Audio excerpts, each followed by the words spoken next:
It's in the chat. Thank you. Okay. Oh, we're live. All right. So, hello everyone, and welcome to those who are joining online. So here are we today to see the Iceland December Green Program groups present their capstone projects. And for those of you who don't know what the capstone project is, it's basically just like an entrepreneurial solutions for any kind of real world problems in sustainable development. And here, like no ideas are too big or too crazy, and we kind of encourage everyone to kind of think outside the box and be creative. And I think they all kind of managed to do that, so that's amazing. But this is how it's going to work. We're going to have 4 presentations, and each group consists of 4 to 6 people. And the presentations are gonna be 15 minutes each, and I will give out like a 5 and then 3 and then 1 minute warning for kind of keeping you on your toes. And then after each presentation, we will have 5 to 10 minutes for questions. So I encourage everyone online also to ask questions. So yeah, without further ado, I think we can just invite the first group to the stage, which is, the Eco team. There you go.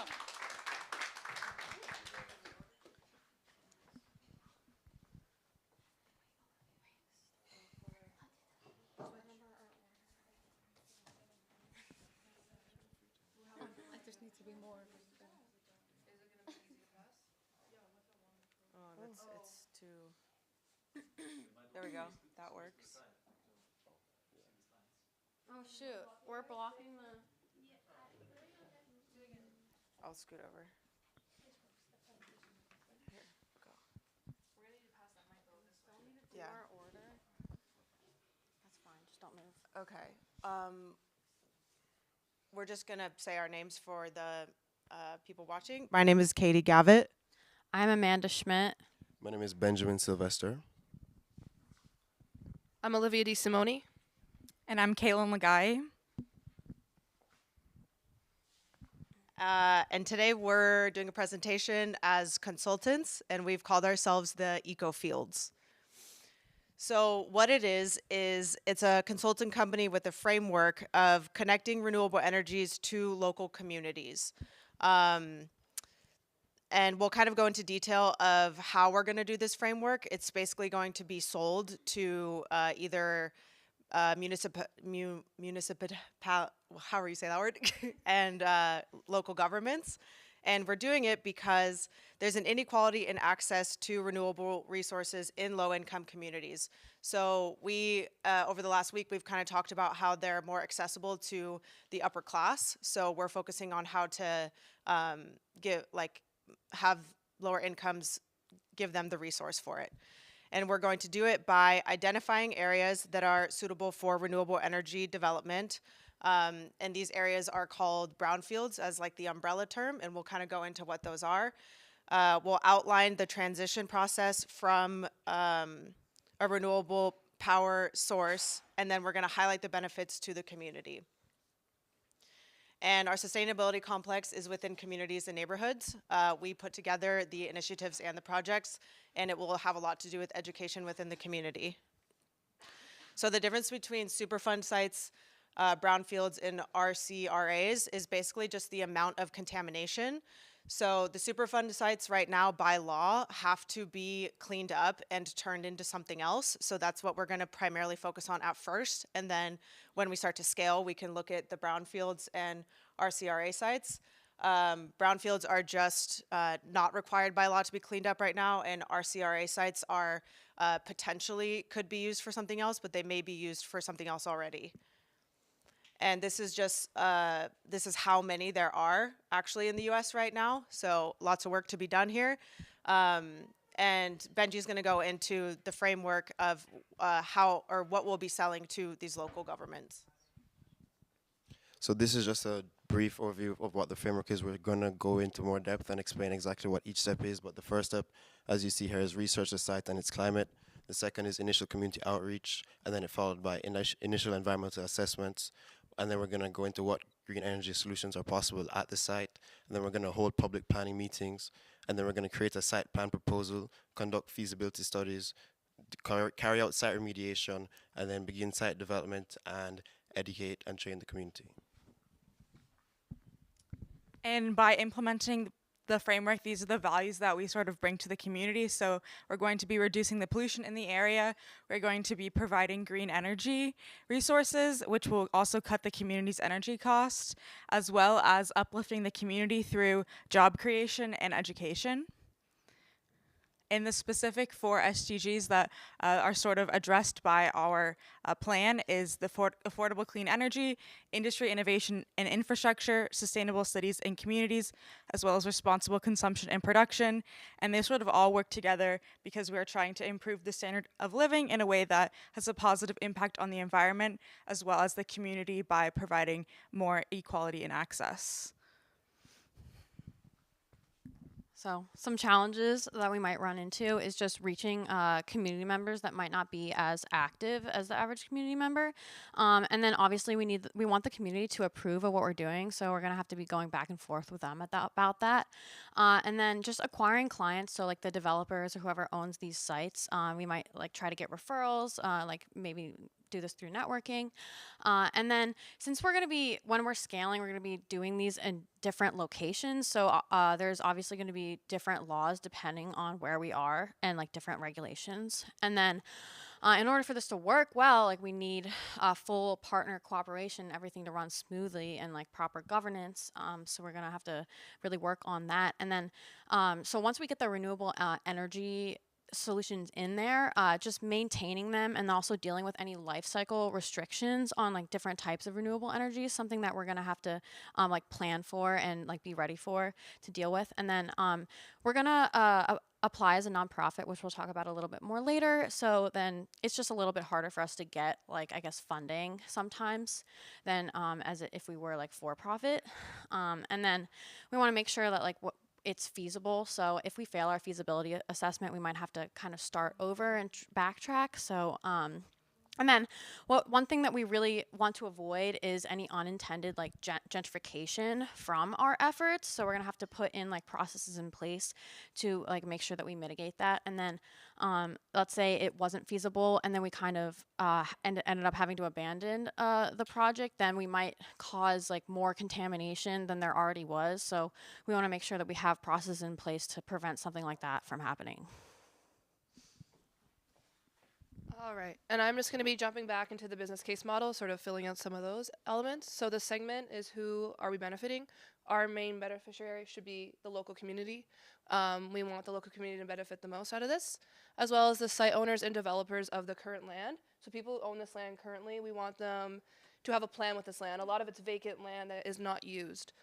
Also the local government, planning, and environmental organizations who want to do something similar or want to work on this initiative. Our partners and key stakeholders throughout this development is the site owners and developers who own the land currently, renewable energy contractors and consultants, both state and federal governments, local community again, urban planners, planning committees, environmental nonprofits, and potential sponsors. And then channels, how do we reach our market? Firstly, we'll be starting with researching areas with brown sites and where we can go and implement this framework. So we'd be attending public planning meetings in areas like that, town hall meetings, conferences, and also referrals. And then key activities and resources. So the main issue we're going to be running into and things that we need to do are funding, plan approval, and partner collaboration. We want the local community especially to be very active in this project, so cooperation between the governments and the contractors and the community. And then things that we do as a consulting firm would be researching the locations of brown sites and where it would be optimal to implement this framework, as well as marketing this framework, and then developing a proof of concept, which we will show you in our slides a little bit soon, and then consulting as well with the client. So we're gonna, since nonprofits can have for-profit elements, we're going to apply to be a nonprofit. And then, so we're gonna have an example here to show you guys. And this is kind of our starting point. We did like, where we implemented our framework for free this time, instead of like charging a fee for that. And and for this one, we kind of had to be more involved in the development, assessment studies, like cleanup and remediation costs, just because we need to get our proof of concept.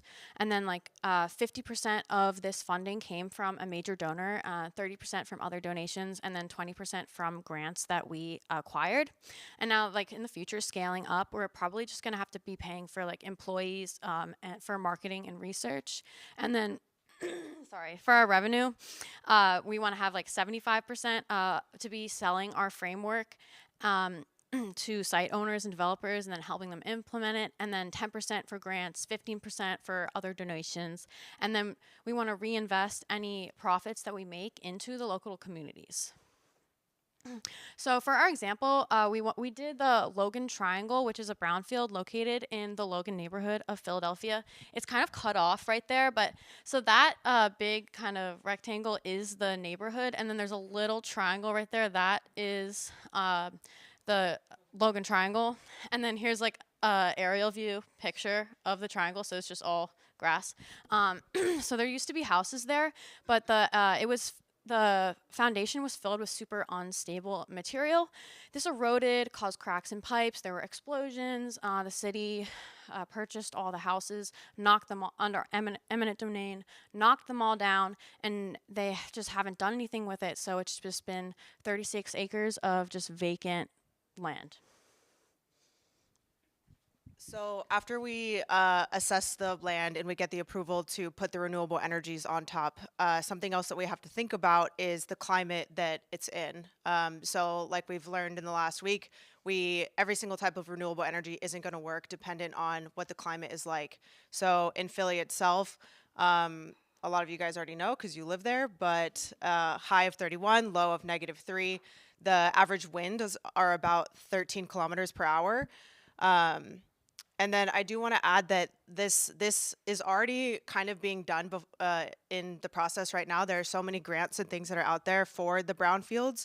The biggest difference that we have is that they're only offering solar. So we're giving them the option to, we'll assess what type of renewable energy will work best for the environment, but giving them the option of which they'd like to choose. The second step in our framework would be the initial community outreach, which would be carried out by posting flyers and placing the flyers in the community members' mailboxes, as well as sending emails to organizations throughout the community, as well as community leaders. And we would be inviting them to our public planning meeting to let them know what we're planning to do, hear their thoughts, and based on what they have planned for the site already, see how their vision for the site aligns with our vision and see if we can incorporate our two visions. So for the initial environmental assessments, we're going to help conduct a phase 1 assessment. So we're just going to go over like the visual and historical contamination of the area. And then phase 2 is going to dive more into sampling and testing to figure out contamination. So we did help the developer conduct these, and then we found that there were unsafe soil lead levels and really uneven ground fill.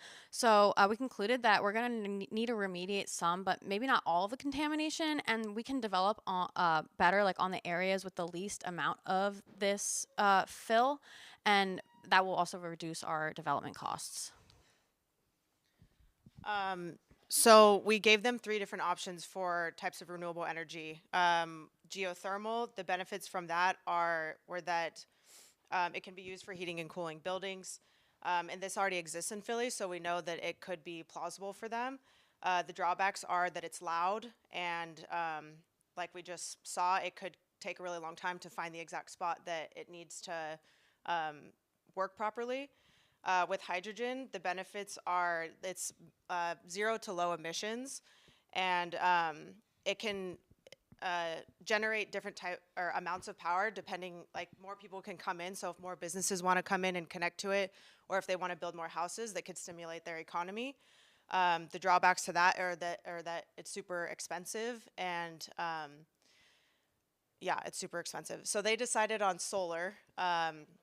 The benefits to solar are it's pretty well known, so folks will kind of know what it is and know what's going on. And there's a huge push for solar in Philly right now. The drawbacks are sometimes people think it's aesthetically unpleasing, and it only lasts for about 25 years.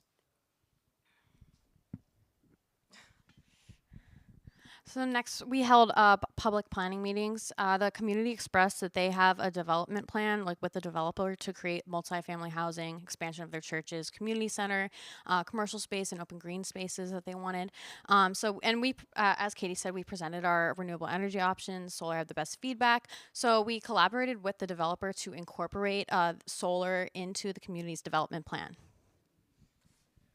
And the next step would be finalizing our plan, so taking the feedback from the community.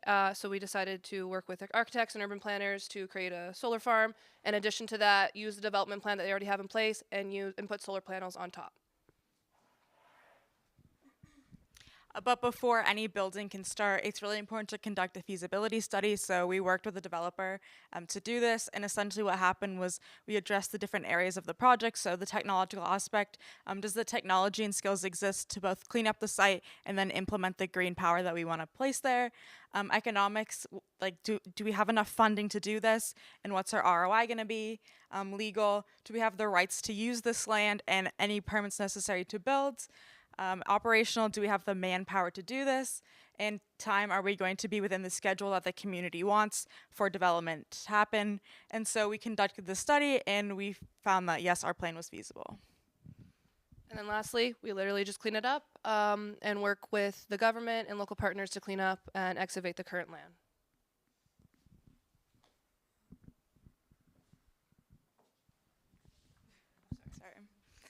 So now we can actually start site development. It's really important for our consulting company to work with the community. So we found local construction companies in Philly and we had the developer hire them.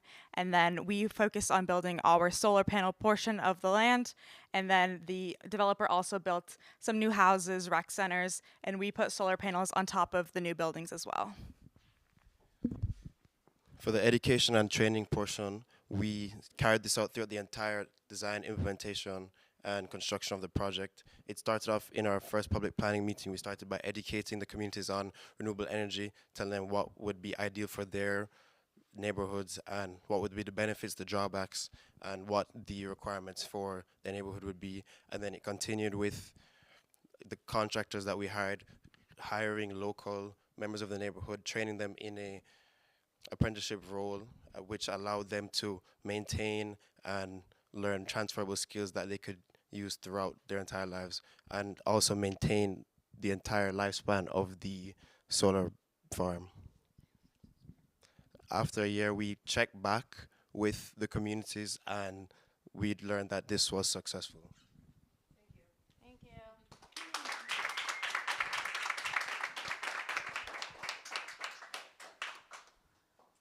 And then here are our references. Ta-da!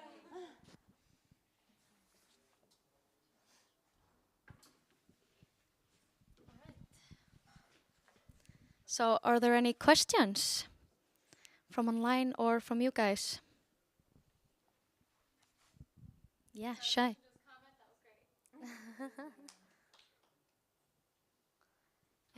Yes?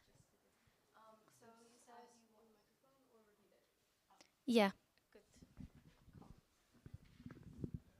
So you said something about like profits being like reinvested into the community. How do you guys plan to do that? Like what would you do with that? I'll just say one thing and then she can take it. Most of the time we'll end up putting it back into schools. We were thinking this could be a source for students to come and just learn about it in the first place. But then, of course, being able to like implement some sort of learning process around renewable energies back to the schools as well. All right. Good question. Do we have one from online? I have a question from Jake at the university online. First of all, great presentation. Your presentation and project are impressive. Considering that electricity enters a shared grid, how do you plan on involving the community in utilizing this energy specifically?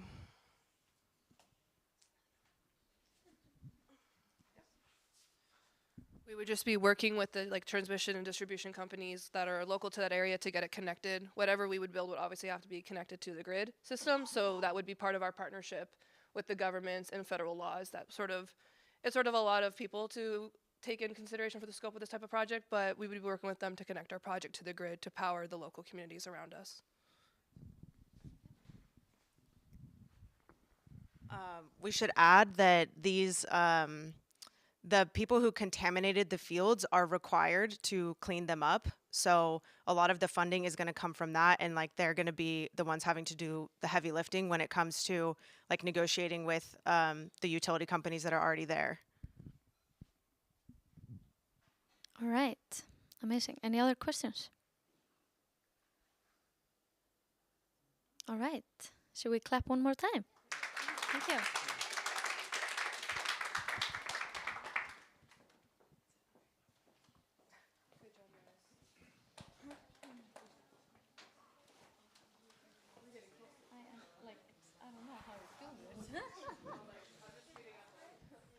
Okay. All your fingers? Yes. Okay, I need to take all my fingers. All right. So we have the next group up here. Thank you so much. Does it need to be shrunk the screen? I think it's just where the projector's going. Yeah. I'm sorry about that. So,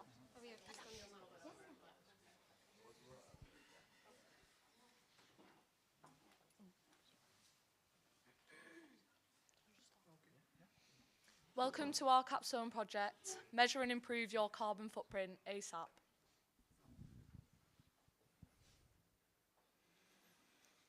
So we'll just start with some brief introduction. So Alan McCabe, I'm Head of Technology, Governance and Operations at FalconWorks Business Unit for BAE Systems. FalconWorks is an advanced and agile innovation centre aimed at advancing research and technology for our sector business. I'm personally responsible for a number of teams. One of them is a net zero accelerator team, and what I do is run some multi-million-pound programs to accelerate technologies within the business to meet our net zero goals. So what we've got, the team what I've got, fantastic team. Thanks very much. And what they are, we've come from a diverse range of disciplines and functions, which is great to get different views, different aspects. So we cover apprenticeships, we cover graduate engineers, and myself as an executive within the business.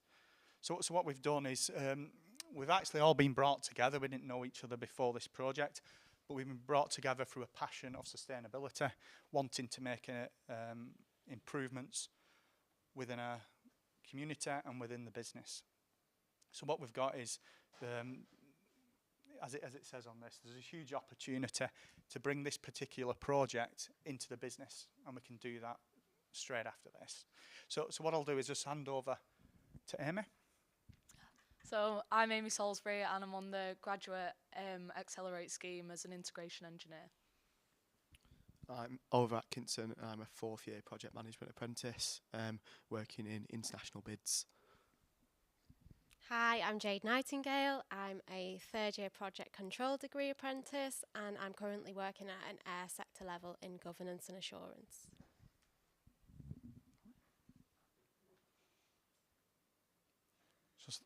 Thanks for that. So our golden circle, fantastic template to use. So we start off with a why. We've all got the same actual challenge, the whole world has, to be carbon net zero by 2050. In order to do that, what we identified is there's some basics, what we need, some fundamentals. In order to improve and get to this target, we actually need to measure what we're doing today. You've got your Fitbits and you've got your calorie counters. And the only way you knew actually how to get better, fitter, leaner is to be able to measure it and use data to do that. So what we've got is we've got a large number of projects within the business what collect different data, but nothing ever pulls this together to be carbon reduction activities. And what we wanted is our employees are amazing, and what they want to do is get involved, and at the moment it's hard for people to get involved and impact the business. So what we want to do is provide them a mechanism to be able to do that. So how we're going to do that is a very simple data entry system. What we've got, as you do with your Fitbits or using the data we've already got, within the business. We're looking at using, well, hopefully in the future, AI, but we're not going to dream that big at the moment. But you can use analytical techniques in order to analyse trends, data, what we're doing. And across 20,000 people, you can actually make a real sizable impact. The data we can use at a individual level, business level, and you can do that using like scorecards, key performance indicators, so it gives you actual tangible things what we can do. The actual aspect what we've developed is an application, an app. It's not a mobile app at this point because it has to live on a corporate system, but then that actually gives us, like I said, straight away a target audience of 20,000 people. But that will help people understand what their current carbon activities are, because we all contribute to that, and the team will give you a little bit more detail on that. Okay. Yeah, so just to emphasise what Alan said, the main aim of ASAP is to educate and empower individuals to make long-term informed decisions. So we'll do this by making the data entry a daily habit. So at the moment, all employees have to log their working hours every day. So we'll add the data entry to the same place that they log their hours so that it becomes a habit. We'll also use positive language on the recommendations that the app suggests to people. For example, suggesting using a refillable water bottle instead of a disposable plastic one.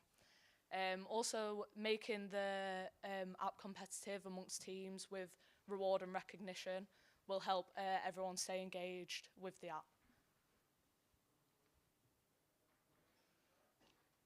So ASAP focuses on these 6 sustainable development goals with a key focus on quality education, as we want to inform the users about sustainability and how they can make a personal difference. This will hopefully lead to sustainable communities, as outside of work we hope they'll continue using the app in their daily lives and also inspire the people around them. And then ultimately this should lead to responsible consumption and production of energy and resources.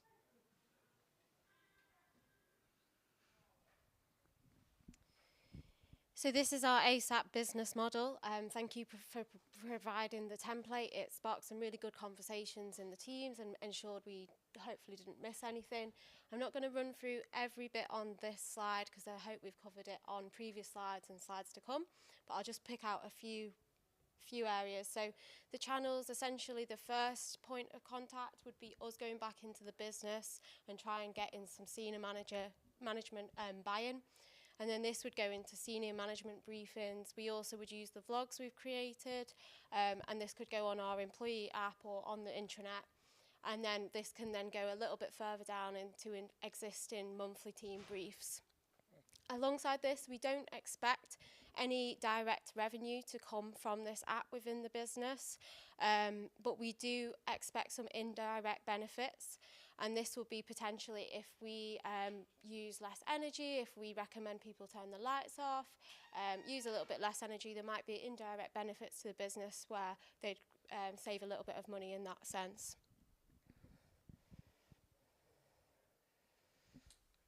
Yeah, so in terms of how we're going to deliver it, we've set out a 5-phase plan. So phase 1 down the bottom is the app developments. This is like building the foundations, building up the app. What data are we going to generate and pull in from individuals? How are we going to use it? What analytics? And then phase 2 to 5 is our gradual rollout across our employee base. So we're going from under 100 employees in phase 2 right up into the tens of thousands in the end. And the end goal is that as we go through this, we have an agile approach to it. So we take in employee feedback, user feedback to improve each phase that we go through and gradually expand the rollout, with phase 5 being kind of the ultimate goal, where we're not only able to utilise this internally, but also understand the downstream impact, so our suppliers, our partners, etc.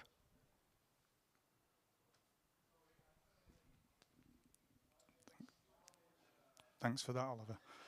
Just having a look, I should have mentioned it at the start. So as we're hitting the target, because I know it's going to be a question, we need to get to net zero ASAP. That's our strap line. So we've trademarked it now. So we've got it. Thanks, Zoe.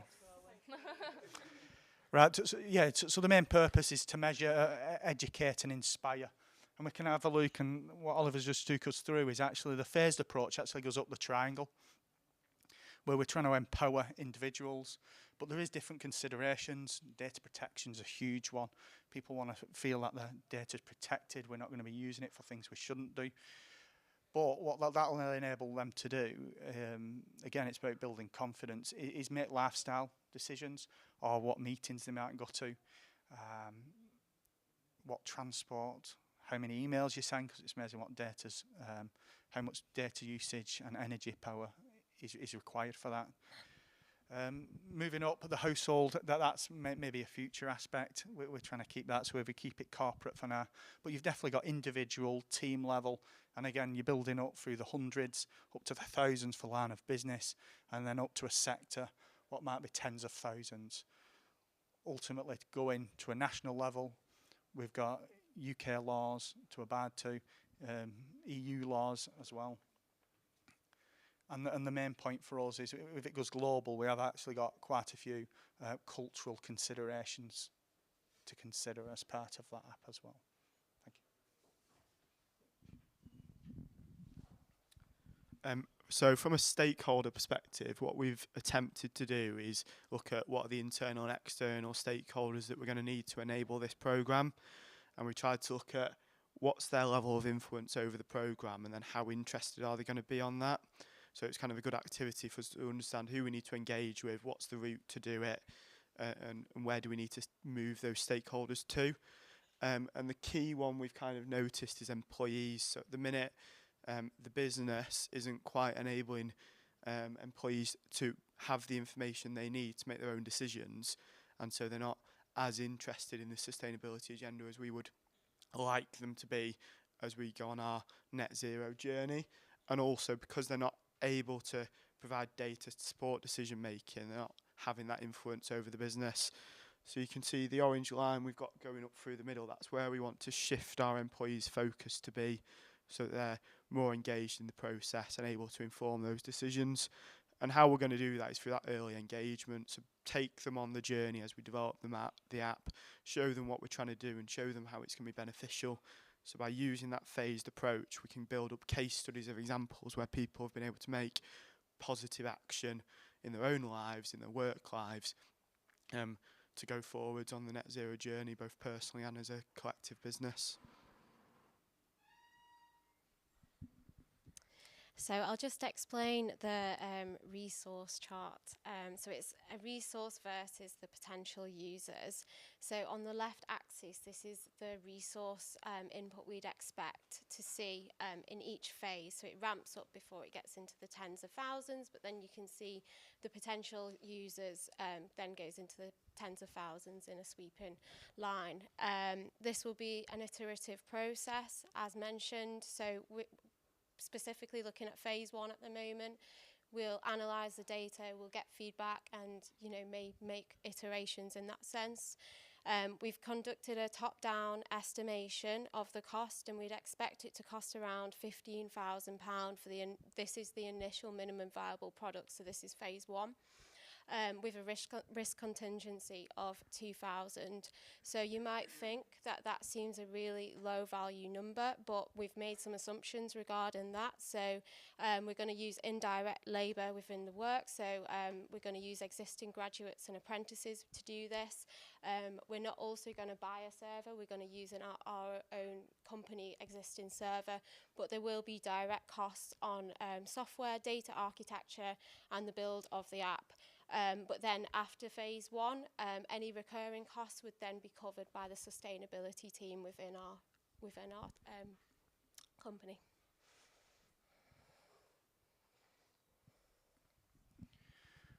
Just a quick slide on this. So people will ask, well, there's loads of products out there at the moment. We are kind of restricted on what we can share. Data, we do value people's data and control it. So we have done quite a bit of research on nothing's fit for purpose, because it never is. So what we're trying to have a look at is trying to get this single carbon calculating app integrated into our factory system. There's lots of other systems it can integrate in. You can see the data points, what we can focus on there. like point systems, medals, rewards, and thanks to you lot for suggesting some of that, because it's a great idea. Make it fun and exciting, and we'll try and cover other elements as well. Okay. So thank you for listening, and I apologise in advance for the pronunciation, but tax theory af luster. And we'd welcome any questions as well.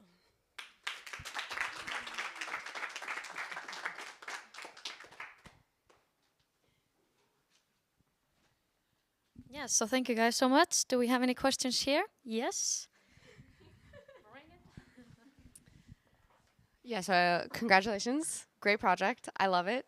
The only critique I have is that I want it to be available everywhere, not just at BA, because I think it's really great. However, there is one small issue I see with it, and I want to know how you guys would address that. And it has to do with greenwashing. Companies, would it be possible for sorry, let me pose this first. In my brain. You said that you would hopefully have employees using it at home too. So would there be a separation in the data so that maybe you want to talk more about that because you already know the answer, but just to prevent sort of companies using personal data and claiming it as their own and kind of greenwashing the company? It is a very good question, that, and like you said, the initial phase will focus on individuals, but as this is aimed at inspiring people, we think that'll then flow out into the family base who'll want to know what they can do.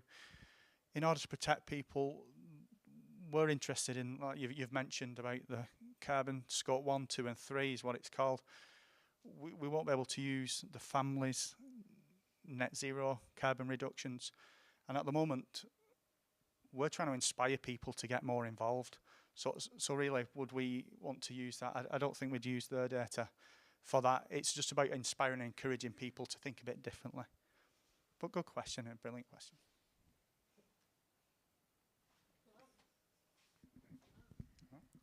Anything else? Do we have something from the online? Yeah, soon. Or was it just so amazing? You practiced the pronunciation though. Yeah. It was even better now than before. So congratulations on that. Any points or comments? We will wait for Jack.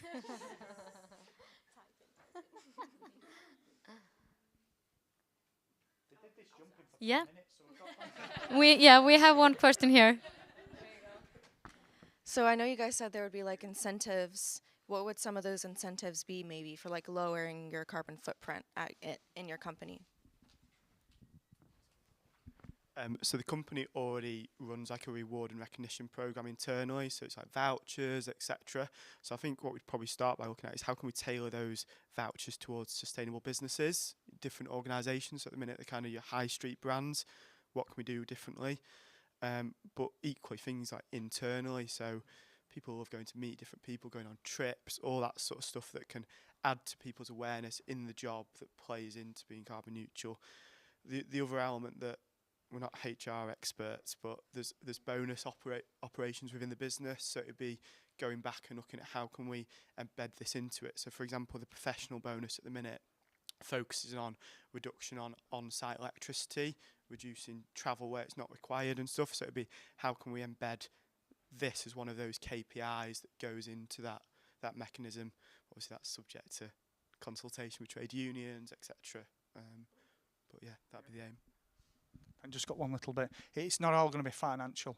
As you are on your phone with a Fitbit, you don't get rewarded for doing that. But there's a point system, and we do have internal, not competitions, but we do have charts on recycling that work really well. So we'll use best practice from other initiatives, what we've had in the past. And that was actually having leaderboards, making some really good company targets between business units as well. So we hope to foster that as well. But good question, thank you. Right. Are we ready for our online question? Jake says, this was a great and full presentation. How do you keep the application simple to use for all the information that needs to be used for carbon accounting?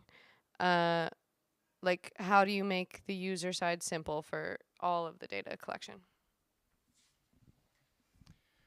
Yeah, good question. I'm not a data architect, software architect, but what we've got now is a fantastic thing called Excel, and we do have a prototype of this at the moment using Microsoft Excel. So hopefully the data analytics will be better, but it is a good question. There's a lot of data. We were going to start it off quite simple. We already know some of the metrics, or atoms or data points, what we're going to measure, and hopefully then build the complexity once we get it running. And adding value, because it's all about adding value. If you roll it out and you get 0 users, we're doing something wrong. So yeah, this is why we said it's iterative. We're going to pilot it, test it out, get people using it. It's basically get some champions who then go out into the business and showcase it for other people. Thank you. Amazing. Thank you, guys. Should we give them? Yep. All right. Shall we bring the third group? Woo. Yeah, I need to. Is it in full? Yeah. Beautiful. All right. Oh, that's true. Okay, is that okay? I can also just switch it. That's true. Here you go. Now you have it. There we go. Okay. There you go.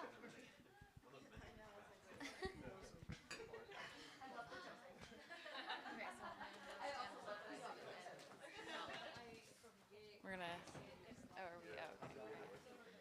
Oh, okay. Can you switch? Because I want Amanda to end with the microphone so that she can just start. Because I am gonna have us all introduce ourselves. But we're gonna have to hand the microphone down the line, and I want to save time. Like, can you guys switch places? Or how about just stay, just introduce me. I can introduce you? Okay. Wait, what's your last name? Okay. We could pass it down to. Yeah. Should I just say everyone's name? Pass it down to introduce, so we could all say our last name. That's what I was trying to do. Okay. Okay. Oh, are we going? Okay. All right, great. Hi, everyone. So thanks for being here. We're the big group, and we're going to talk about sustainable tourism, specifically powered by solar. Our business idea is called Connected RV, and I am Cheyenne Flores. I'm Adana de Chavaleta. I'm Hiten Chajid. I'm Steven Zafiris. I'm Amanda. That's Evangeline. And we're going to move on to a brief overview. So our RV park is going to be powered by solar energy. So you're going to have solar panels on top, but solar energy is very fluctuating, especially in Northern California. So we're going to have green hydrogen storage on site to supplement during night. So that's kind of when your peak energy sources are. And so we want this to be like an eco-friendly living situation, so that's why we're going to try and aim for 100% sustainable energy. And so we're going to have kind of RV facilities, so like your check-in, check-out. We're going to try and have paved roads so that the RVs can get to and from the facility, and any essential services that you may need. And everything will be powered by clean energy. It's also going to be a virtual power plant, and we're going to try and have it as a microgrid so that in case if the central grid goes down, that this RV park can sustain itself. And we want this to stand as a model for sustainable tourism throughout the U.S. So a microgrid is a big part of our project. I'm just going to go over a quick overview of what that is. So with any grid, there's 3 parts to it: generation, transmission, and distribution. With a microgrid, it's the same thing, except there's 3 main points that make it a little different. Number 1, it's that it's localized, which means it could operate independently from the grid. Number 2 is that if there's an outage in the grid because it's still connected, it could still operate. And number 3 is that there are various types of DER. DER stands for distributed energy resource, and that encompasses things like geothermal, solar, of course, wind, and hydro. Are the 2 that we're using, are solar and green hydrogen energy storage. Yeah. Okay, great.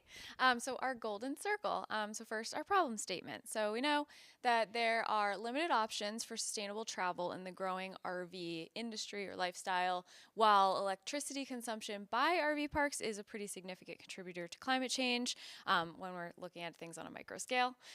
So when we're thinking about kind of like the why, the purpose, we know that sustainable tourism is critical for the sector, right? For it to continue, for it to last for long term. In terms of the how or the process, we want to make microgrid developments in highly desirable remote locations because that's where RV parks are. That's where people go and travel. And then lastly, the what, we want to make a solar-powered RV park with a microgrid. Some potential ethical, environmental implications to think about would definitely be like emissions generated from the folks coming on site. It'd probably be like a scope 2.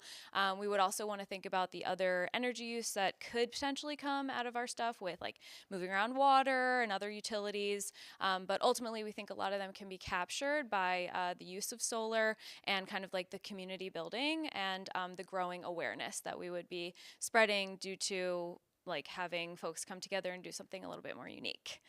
Next slide, I think is mine too. Okay, and then in terms of our sustainability complex, obviously, we could influence all of these different ideas, but essentially we kind of imagine starting out main influence would probably stretch to like on a community neighborhood level because an RV park is kind of a community.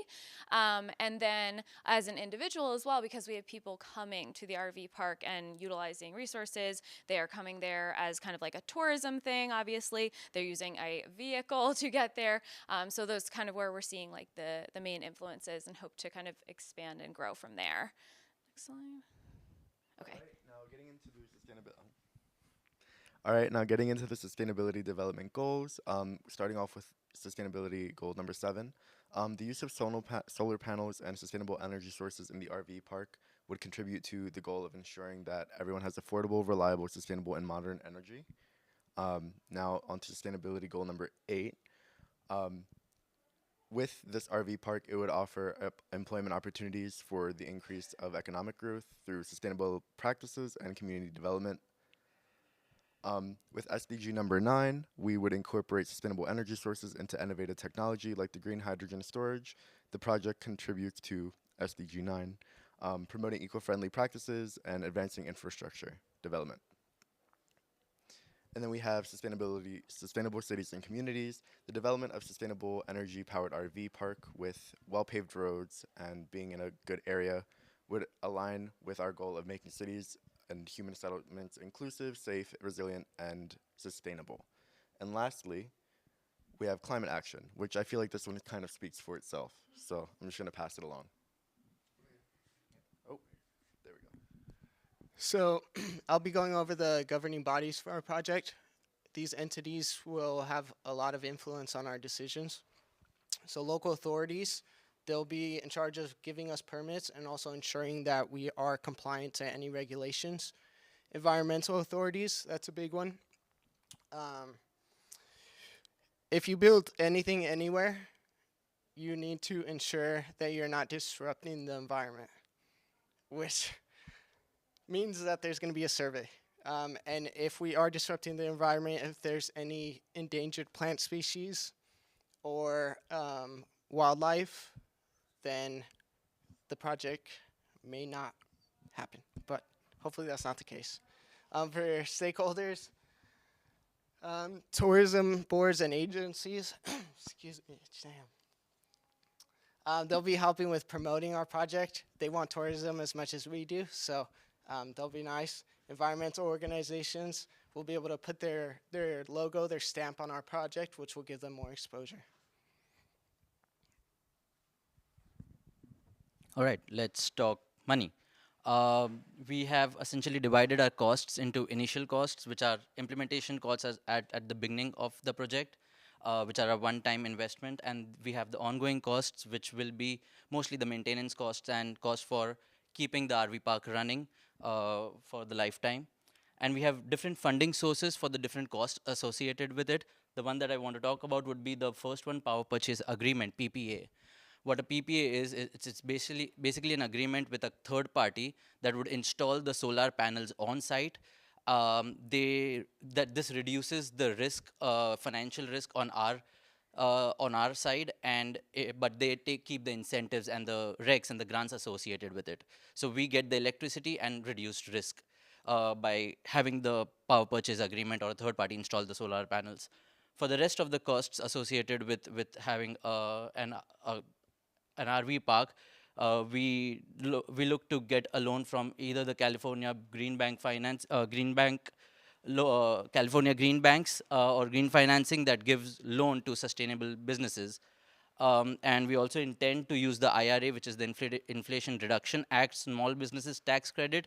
They give out up to 10% in tax credits for small businesses in the US.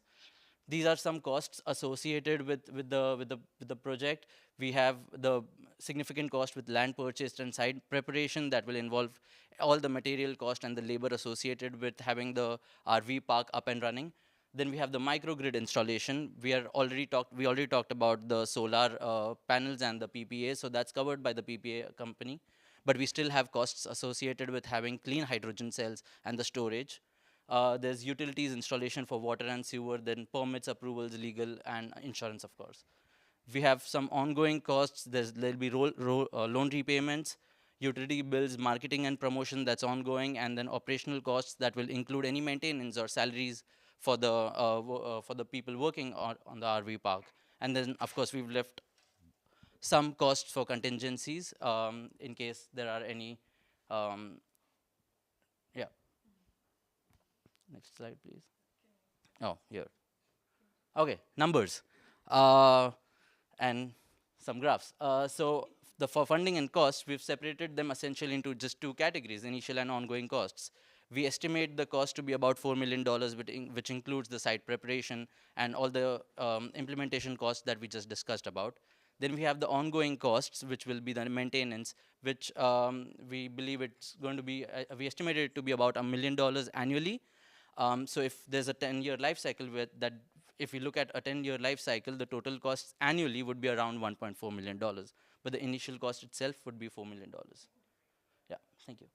Revenue. We have multiple sources of revenue or multiple streams of revenue, but largely more than 70% of the income is going to come from short-term stays, which is defined as anything less than 1 week. Anything over 1 week would be classified as long-term stays.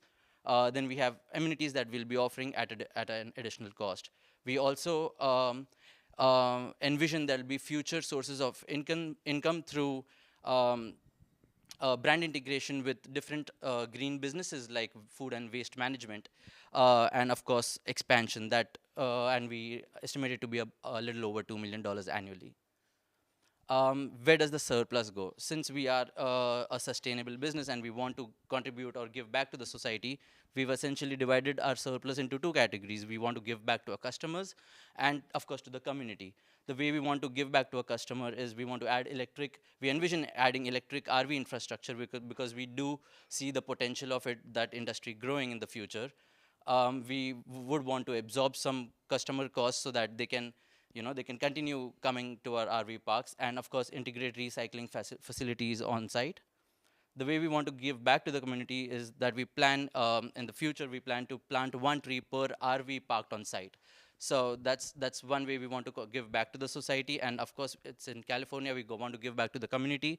So we would envision installing community solar that prioritizes low median income housing. And since we are essentially an RV park, we also want to help and support the mobile home communities. So that would be one way to give back to the society as well. Thank you so much. Alrighty, hi everyone. So really what we're trying to do here is we're trying to solve questions. So we solved a couple questions earlier in the presentation. I'll just recap them here. So we have the who, which is your nomadic traveler, your eco-conscious traveler, those that crave a little bit of adventure with a little bit more of the stability that an RV park is able to provide. You have your where, which would be starting out at Northern California for your base. You would have your why, which is essentially making sure that you're able to implement a sustainable tourism metric. You have your what, microgrid RV park, and how much, which was already described here. So what we want to talk about here is why do we know that it's going to succeed and why are we going to be implementing it here? So as an engineer myself, really love graphs. And so the one on our left here, you're able to see that really the US market from an RV park ownership perspective or a rental perspective, as well as the sustainable tourism industry within the domestic US itself, are both increasing and are forecasted to increase quite substantially over the next couple years. So really from a respective perspective, you have the rental market increasing at about 5% compounded every year, and then you have the tourism industry increasing 10% as well on a year-by-year basis. And I will say, as someone that loves sustainable tourism themselves, pretty conservative estimate here. Further on, from a confidence of success metric, we really have a lot of things going for us. Right now, all of the RV parks industries is very oversaturated within the states, very high occupancy rates, and really low supply that's currently offered. So we would be able to tailor to the existing market and existing customer demand periods right here, right now. Further on, to make sure that our RV park is successful, we want to cater it into 3 different pillars here. The first one, of course, first and foremost, is your customer experience. So making sure that everyone that comes to the park enjoys their stay, is able to really have a great and thoughtful experience, as well as have the quantifiable GHG reduction impacts that we promised them in the initial business model here. So making sure that they feel valued and that they're getting something out of the experience as well. From the business perspective, though, we want to make sure that we have a successful business model. That is the point of having a company as such as this. So really the KPIs that we have are typical of regular RV parks. So that would be your occupancy rates, your reviews, making sure that everything's operationally sound there. And then last but not least, because we're adding in the energy system aspects as well, we want to have a focus on efficiency and make sure that all of our RV campers are quite sustained from that perspective. And we have a couple of KPIs that we would try and meet here, really with the impact of efficiency. And really, we want to thank the Green Program for everything that they were able to offer to us here. Really, the immersive experience was quite beneficial here. So yeah, really appreciate it here. And now we would like to open the floor with any questions.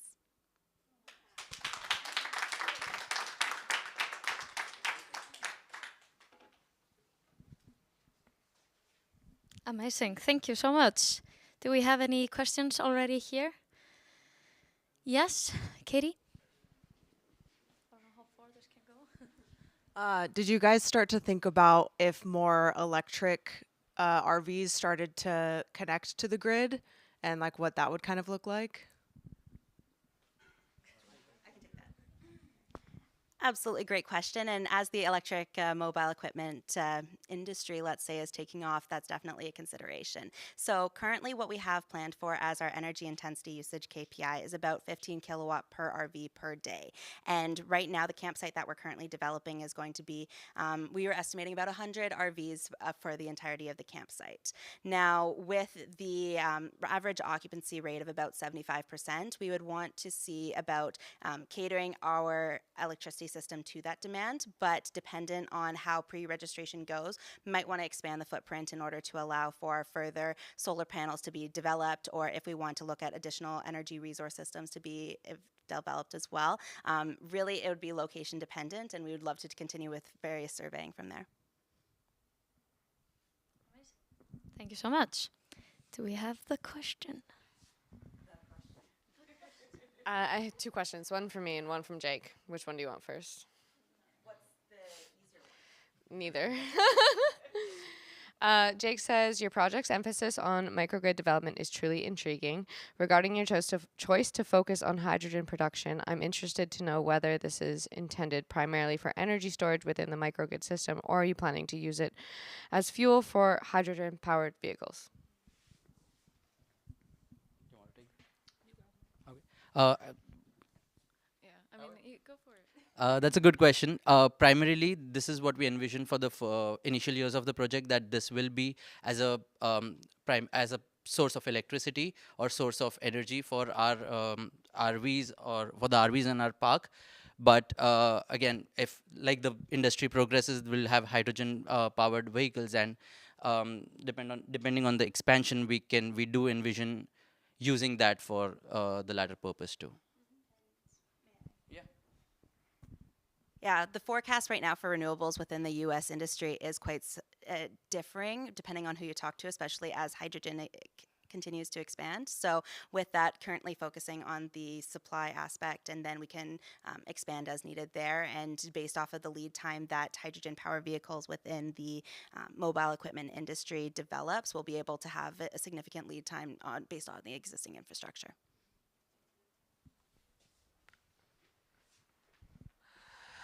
Great, amazing. Great presentation. I'm speaking now, not Jake.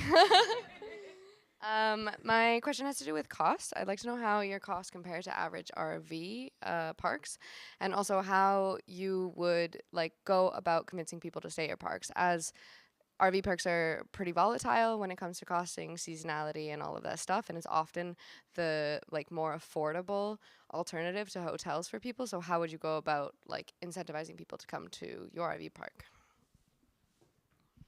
So the major incentive would be the cost of electricity, and most RV parks in the US charge customers for electricity, and we don't plan to do that because again we are generating electricity from our solar panels, and it's a PPA agreement. So that would be the major incentive, and that covers about 30% of the total costs that RV owners pay at an RV park. Also, our customer base also would be mostly people who are sustainability conscious, and we want to create an environment where they feel they're contributing to the society, since we are not using the grid or trying to cut down our emissions as much as possible. In terms of comparison of RV parks and their costs, we found that most ones that people are going to these days are about $150 a night, and so ours would be about $50 less a night for that.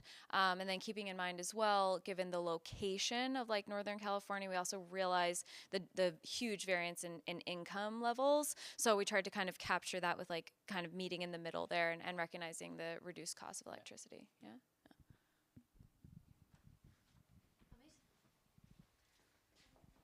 All right, thank you guys so much. Clap, clap, clap. All right. So let's invite the last group up to the stage. Here you go. You want to not cover the screen, so we're gonna.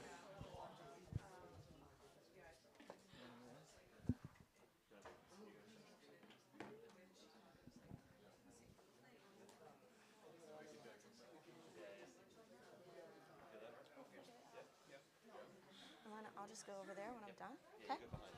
Okay, behind. Sounds good. You guys want to just step up a little so I have space to go behind you, or when I do, it doesn't matter.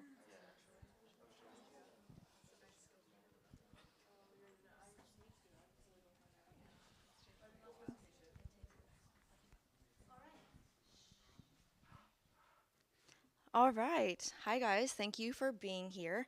Last presentation of the day. So this is our Capstone Project for the Green Program, Fuel Decarbonization, a systems thinking approach to reducing CO2 emissions in the transportation industry. So our agenda for today, we're going to do an overview of our idea, present the deliverables for the project, go over our overall concept, and then show you some forward thinking that we've been doing. So main thing is our idea, of course, this is our golden circle here. So greenhouse gas emissions they pose a significant threat to our planet's ecosystem, which I'm sure everyone knows already. They lead to global warming, which can also result in rising temperatures, melting ice caps, and just disruptions in the environment overall.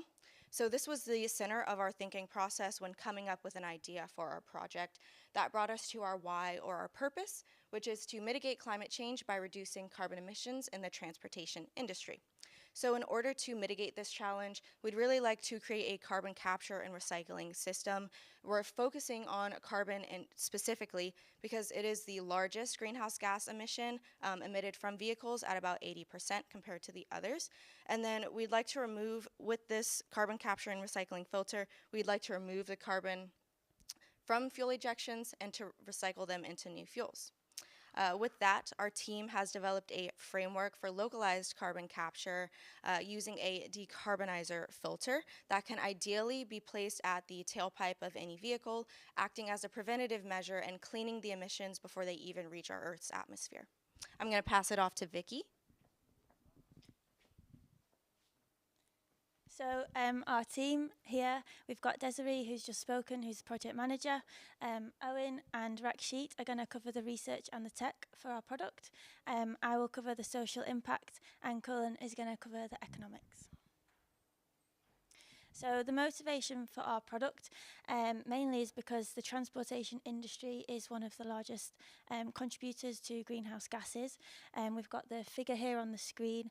In 2022 alone, there was over 7 billion tonnes of CO2 emitted, so we want to try and combat that. There are a few industrial scale carbon capture and storage solutions which exist already. One of those of which is Carbfix, which is an Icelandic company. They extract carbon dioxide from the atmosphere and store it into the ground. However, with this, we do recognise that it's a very expensive solution. It's also time consuming and inaccessible to the local person, for example, me or you, who want to reduce our greenhouse gas emissions. Local scale solutions for ourselves, if we were to do this, would be electric vehicles. However, it's also electric vehicles, they're not perfect. They have harmful processes for the environment. For example, mining for lithium is important for battery production. So our product is to try and combat this and to produce a very easily accessible and financially feasible solution. So the 4 sustainability development goals that we will cover are affordable and clean energy, industry, innovation and infrastructure. We've got responsible consumption and production, and also climate action. So these are the levels of sort of society that we're going to cover mainly. So we've got the individual, like I mentioned before, as our product would target sort of individual vehicles, so we can have reduce our own impact.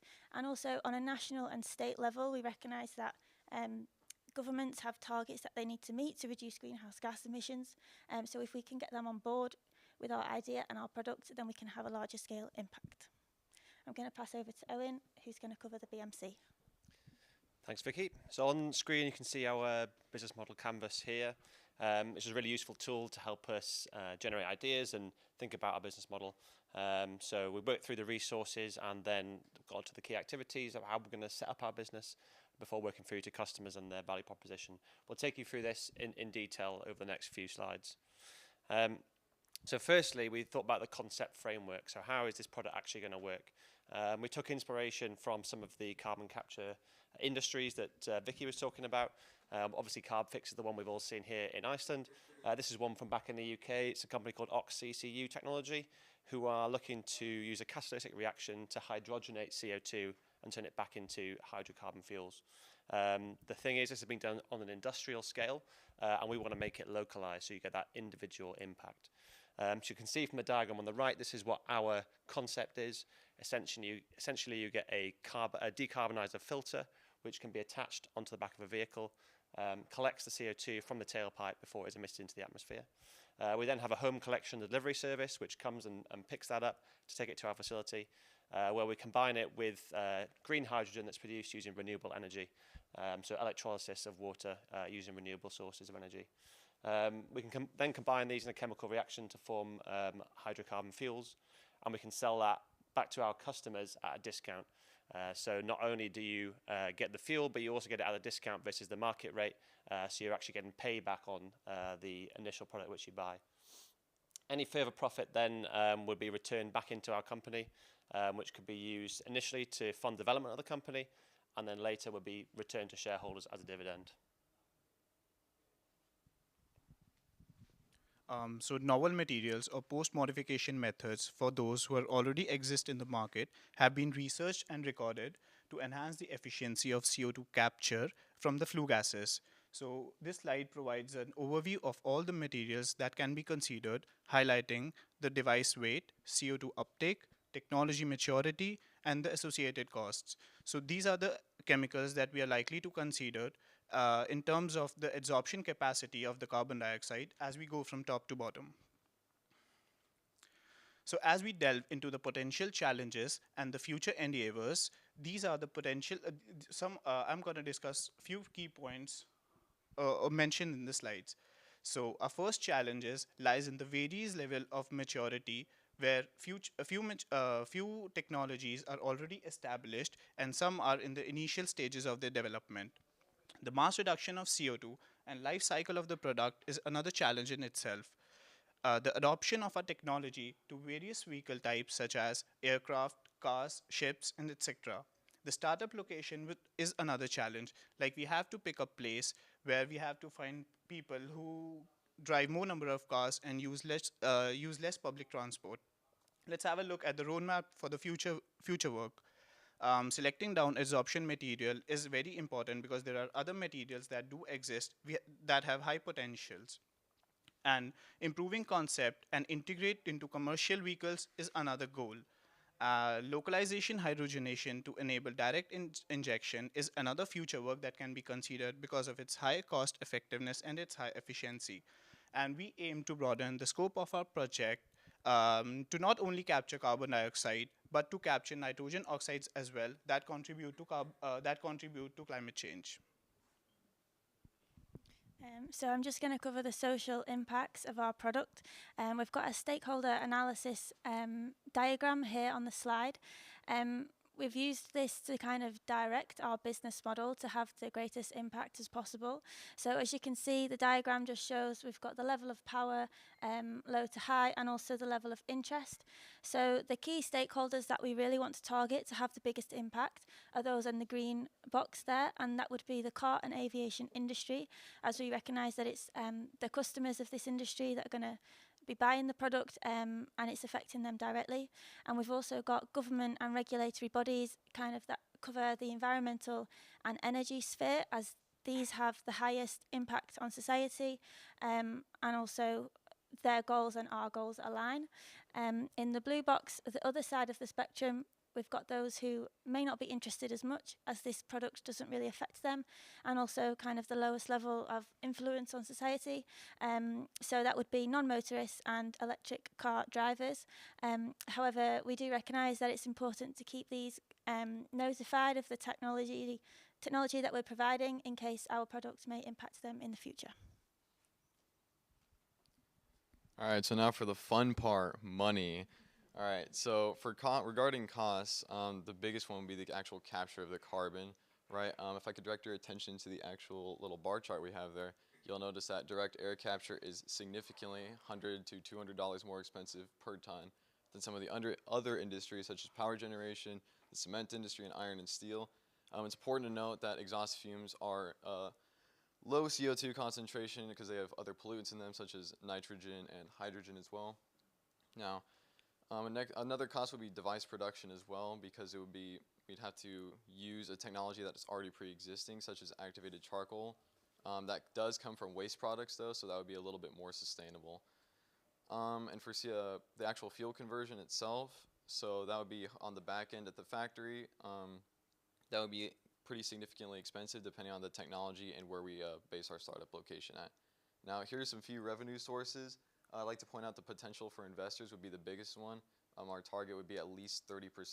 This could be government organizations, private third parties, really anything that's willing to invest in our product. We're going to use an open market for captured carbon because it's a very abundant resource. You can literally walk outside and get all the carbon if you want. So if we leave an open market and sell it at a very, very cheap price compared to our competitors, that could provide a little opening for us in terms of financial capabilities. Now, international funding, we were probably looking at the UN, maybe some panels on there, or other governments willing to invest in our little startup. And for fuel sold to the consumer, some of it comes back to us, which brings me into the surplus, which the consumer will be able to buy the recycled fuel at a 30% discount, which is our target goal. Now, how we start, right? So we're going to use resellers to gain some traction, where we're looking at automotive companies and dealerships, right? So if someone wants to buy a used car and our product's already on it, that takes away that process of them needing to get the product already, if it's already on it, and we can make some money on the back end that way. If we use an environmental foundation to pitch the idea to other companies, right? Sustainability is more of a hot topic now than ever since people are starting to realize that climate change is actually a very significant deal. These companies are more likely to invest in our product, giving us a little more financial stability. And finally, we're going to pitch the idea to nonprofit organizations as well as government agencies. These are pretty big money makers, especially for certain governments such as the United States. You can get maybe millions of dollars in contracts and other ways. All right, so for customer insight, we have identified and interviewed a few potential customers. And these were the priorities that we determined. So for the initial cost of the product, that's the biggest one. If it's more expensive than you buy like gas for, that wouldn't really help too much. So, and then savings on the cost of fuel would also be pretty important since you want that recycled fuel to be sold to you at more of a discount. And the visual appeal, obviously that's pretty important, right? You see like a really unnecessarily large protruding box on the end of a tailpipe, right? You're probably not going to buy that, which is realistic. Minimizing the weight of the product. So preliminary research showed that 27 tons of activated charcoal would be needed for the entire year for the year's car exhaust fumes. Obviously, you don't want to put 27 tons on a car that weighs 2 tons, right? It doesn't make sense. So, but we've determined that with further research, that can be brought down to a few kilograms, so not too bad. And for home collection and delivery, that would be really easy. Just like Walmart or HelloFresh, something to deliver to you. Instead of the customer having to use more exhaust fumes going to get our product, we can just go to them, change it out, leave, and it's already on there for them. They don't have to do anything. And at local car manufacturers, like I said before, if it's already on the vehicle, then that would take away that other process as well. And attached with some few notes, you can read them. I'm not going to go too in-depth on them. And I'll be followed by my colleague, Desiree. Thank you, Cullen. All right, so conclusion. So as the automotive or transportation industry continues to contribute to the climate crisis, it becomes pretty clear that there is a necessity to switch to cleaner, more sustainable transportation solutions. So our decarbonizer device will allow individuals as well as government bodies to reduce tailpipe emissions. And although there may not be the perfect material right now for our device, future materials will enable more lightweight and affordable devices with time. The captured CO2 within our device can be recycled into hydrocarbon fuel and returned to vehicle owners at a discounted rate.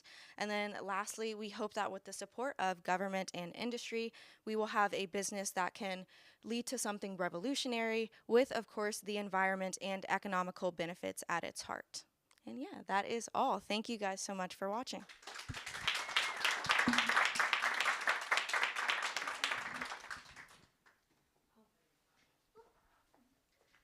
Amazing, guys. Thank you so much. Do we have any questions? Yeah, start with Evangeline. Perfect. Thanks, guys. Awesome presentation. And as we get closer into a world where everyone loves their cars, you have the older cars, you have cars that people buy the first car, it's memento. So it's a really good opportunity that you're able to take advantage of there. So my question is, as the biofuel industry starts to get really prevalent within normal operations here within the world, is this a possibility of partnering with biofuels, or is that considered an external market that we wouldn't focus on? Okay, I guess I'll take it. So we have considered partnering with them, like maybe selling our recycled fuel back to them, but we determined that it's better to sell it back to the customer, the original customer, because they spent so much money on buying our product in the first place. Why would we not give them back the fuel that they've already bought? And we also discussed prices. So we would really like to kind of make it like a phone payment. People spend $1,500 to $2,000 on mobile phones. So we're thinking if our product is priced somewhere in there, they could pay monthly on it, 10 to 20 bucks a month. It'd be super affordable. But getting back to biofuel, we did consider it, not 100% sure on it. We'd rather just return it back to the customer, or like say the government is our customer, we'd rather just return it back to them. Yeah. Anybody want to add anything on that? Yeah, I'll throw something in. Owen, if you're please, you were first. I was going to say the key point is probably that we're looking to actually undercut those sorts of competitors. We see them as our direct competitors. So we'd be looking to advance materials, as Rakshit took you through, to have a lower cost carbon collection process, and where we can return that profit back to the original CO2 producer effectively. We'd be undercutting the biofuels industry. All right, and just the last thing, right? You don't really see a lot of biofuel cars out there, and the biofuel industry itself isn't really that big. I mean, it probably makes up like 1% of all power generation in general. So, yeah, good question. Thank you.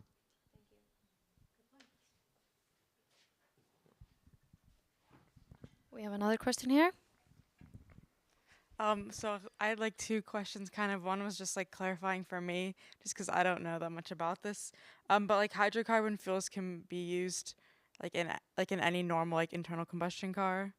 Yes, you're all saying yes. Okay, and you don't have to like do anything to change the car. Okay, cool. And then the other question about like your project was you said like you would sell the fuel back to the consumer at a discounted rate. So does that mean you're like also who else are you trying to sell it to at a not discounted rate?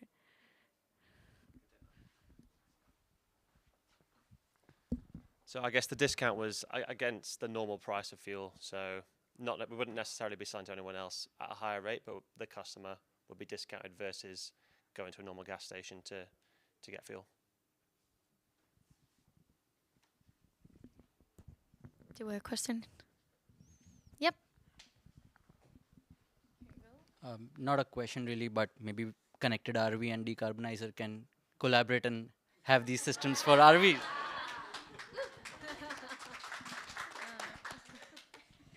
Amazing. From Jake, your project concept is quite fascinating. Financial aspects often play a crucial role in determining the viability of a project.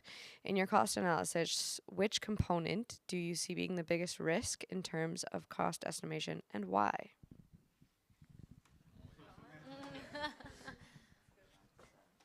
Yeah, give me that slide. All right. So for costs, I would argue that the actual device production initial facility cost would be the biggest risk, right? Because for our startup, we're trying to open up a very large market, right? If we start up in a small location, we need to get the ball rolling as fast as possible because we're trying to make money on ourselves. So that would be the biggest risk, trying to produce facilities, to produce the product, and also to get the materials for said product. So that could be a biggest risk, right? There's a lot of moving parts in that supply chain, so there could be a risk there. Yeah, good question. Thank you. You also got one. Yes. Putting on my Jillian hat again. Yeah, no, great project. I'm just wondering, and maybe I missed this, but how the collection of the emissions works, and also is that collection and processing more sustainable? Is there a benefit? What is the trade-off between the emissions associated with the production versus the emissions that you're saving? I'm not too sure about the.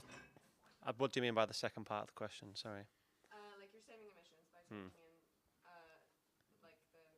the emissions from the tailpipe, but then you also have to transport that, store it somewhere, and process it. Yeah. So that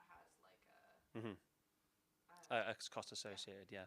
So you answered the first part of your question is it's actually an adsorption process. So it's a chemical process where essentially a catalyst, which is binding to some organic compounds, so some of the things you can see here, grabs the CO2 molecules and holds it to its surface, and it eventually becomes saturated at a certain level, which is why the filters have to be changed out every, say, 4 to 6 weeks. And as Colin said, our initial calculation showed it would require huge tons of this material to do, but through optimization, we've been able to see that actually a system of around a few kilograms could actually hold enough carbon for a month's worth of driving. On the second part, I think it's a really good question, actually. One of the things we started looking into is, we mentioned the home delivery service, potentially looking to either vehicles powered by our own fuel or electric vehicles, so we've got a net zero element to them, which actually conducts that transit. And secondly, of course, we'll be using the renewable energy to power our facilities to make sure that all our operations are net zero overall.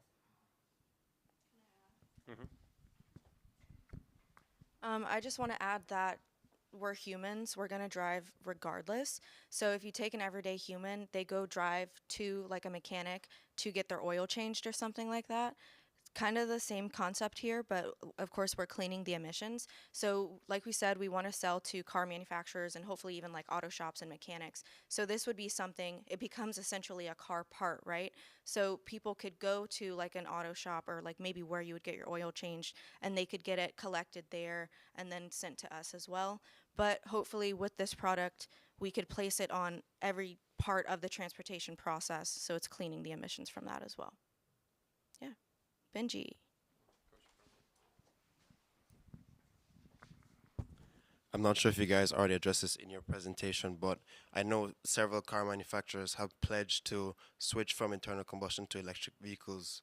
How would you guys plan to switch as well? How would you continue to stay within the market if this is carried out? Because I know it's ranging from 2030 to 2050. So, yeah.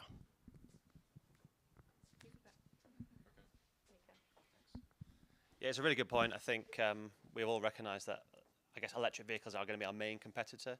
But what we see is that there's been a really slow uptake. You know, even though we've got 2030, 2050 targets in different countries, it's going to be a really slow process to get there. So we really see ourselves as filling that gap, and then being available for anyone who remains on an ICE vehicle beyond that time frame.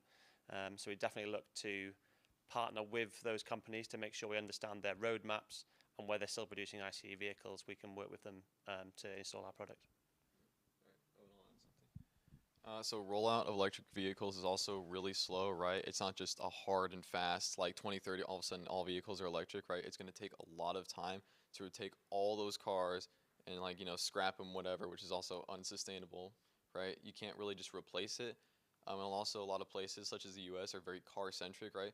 People like the roar of an engine, right? With an electric vehicle, you don't get that. So this would help kind of cater to that audience while the electric vehicles are rolling out, and maybe we can compete with that industry a little bit. But yeah, good question. And they're so expensive. Like, although we all will probably most likely be able to afford an electric vehicle one day, I know plenty of people who will never be able to afford an electric vehicle and are just going to keep on in their, what do they call like old cars that? Internal combustion engine, I think. No, beaters, that's what it is. They're going to keep on in their beaters and probably never get an electric vehicle. So this could apply to them as well, and it'll save them money on gas. Yeah. Question? This is more of just a clarification question. So you're saying you have to replace the filter every month. Was this something you said someone was going to come do for you, or do you have to bring your car to a shop and get it? Like Owen said, someone can come out and do it for you, but there's also the option of going to one of these auto shops and getting it replaced. And then it's not exactly monthly. It depends on how much you drive, what kind of car you're driving, what type of fuel your car takes. Does that add cost? If you come get it come down to you, like, does that cost to the customer? Yeah, I think it'd be like a service cost, a little bit of a service cost, yes. What we're talking about is like subscription model. Yeah, subscription model. So you would pay for it to come get changed. Yep, every month. All right. Thank you, guys. I think Katie had a question. Do we? Okay. So if they don't change the carbon, is there some sort of like explosion that could happen? I'm not a scientist. You're saying if it fills up and they don't like change it in time? We would plan to have a meter on it that tells you like when it's getting closer and closer. If they don't change it, any chemist here? So once it becomes saturated, the CO2 will just pass through. So it would. It's not like a block. It's like a permeable filter. So CO2 will just pass through once it becomes saturated. Yeah. It's not a closed capsule. Yeah. I mean, the filter takes it all. The filter can get damaged, but not the explosion one. Yeah. All right. Thank you. Yeah, please give them a clap. Okay. All right.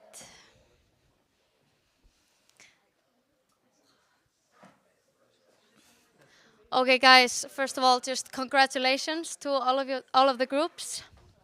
These were amazing presentations and just projects overall. Yeah, it has just been a great kind of process to kind of follow you guys in the last couple of days.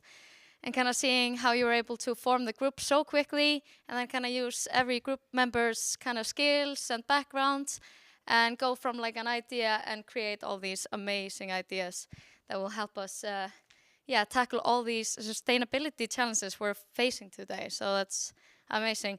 And I saw like one of the group had like a lot of like nice Icelandic words like hlátur, ást. Exactly, this is kind of my experience from the last days, especially now when you have been finalizing your project. It's been so nice. You're like all laughing together and smiling, and yeah, it's been kind of beautiful to see that part of it. It's not like working hard and being like anxious and stuff, so that's super nice. And I think we can all say that we would like to see you guys take these ideas further. They're amazing.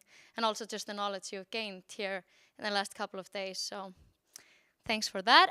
And also, I feel like it's safe to say that all of these projects kind of show us that we can accomplish a lot of things in a very short amount of time with the right team and kind of, these enthusiastic people with passion for kind of this sustainable future. Right. Okay, that's good. So yeah, once again, just thank you all, and thanks to all that joined online, and Jake for the questions. So yeah, just one more clap for all of you guys.